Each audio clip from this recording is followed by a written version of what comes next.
So, how does one set the right fees in this highly competitive world where perhaps cutthroat pricing is the number one enemy? I think there's a temptation for people to look at the fees that other people are charging, and sometimes to maybe think, oh, well, I mustn't charge anything more than they're charging, I'm not going to get any work. The primary consideration has to be, really, you're not running a charity. You're not doing this, you're doing this to earn an income. So what you need to do is to look at what income you hope to obtain from running your private practice and work backwards in a way from there. So actually looking at how many sessions you're thinking of running and how much you think the marketplace would bear, but also taking into account all of the overheads that you're going to incur.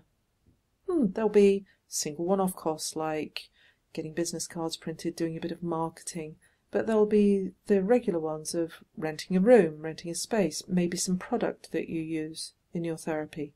And taking all that into account, you need to make sure that you look at the income that you might be generating, the expenses that you're definitely going to be incurring, and then making sure that when one is taken from the other, that you end up with an income that you think would keep you wanting to run that business. So you shouldn't really worry about your competitors' pricing then? No, they can charge whatever they like. What's really important is that you are charging the fee that is right for you. And that's all that you need to take into consideration. Of course, if you're expecting to charge a fee of £500 an hour and the market won't bear it, then you're not going to get very many clients, and you might have to rethink A, whether your fee is right, or B, whether actually you can be providing the private practice given that your expectations of your income are higher than the market will bear. So I guess from that your USP is an important part of that. So what are you offering more than your competitors, either in terms of skill or complexity of work? Yes, one has to consider that in marketing, that you are directly talking to people who might be looking for your service and explaining to them what it is that you offer and why they should be confident in coming to you, and why it is that they would select you over a competitor. Yeah, that's a good point. So when you're setting a price, what would you say are your key considerations?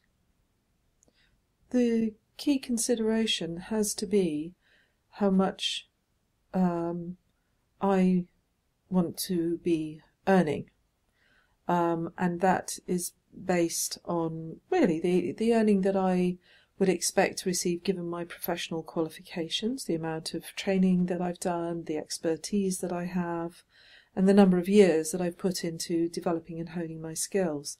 I think when lots of people start out, they're a bit shy about charging a significant fee. However, if they don't, but then they take into account all of the costs that they're incurring in providing the service, actually at the end of the day, what they're taking home in their pay packet might be equivalent to actually somebody working in a fairly low level and not very highly trained position. So one really needs to be careful and aware and take a brave step to charge the fee that will leave you with the hourly rate that you think reflects your professionalism and your expertise. There is an interesting little widget, an Excel spreadsheet that's going to be put on Private Practice Hub, I believe, that will help you do those calculations. So that's something else that is something to look forward to. Excellent.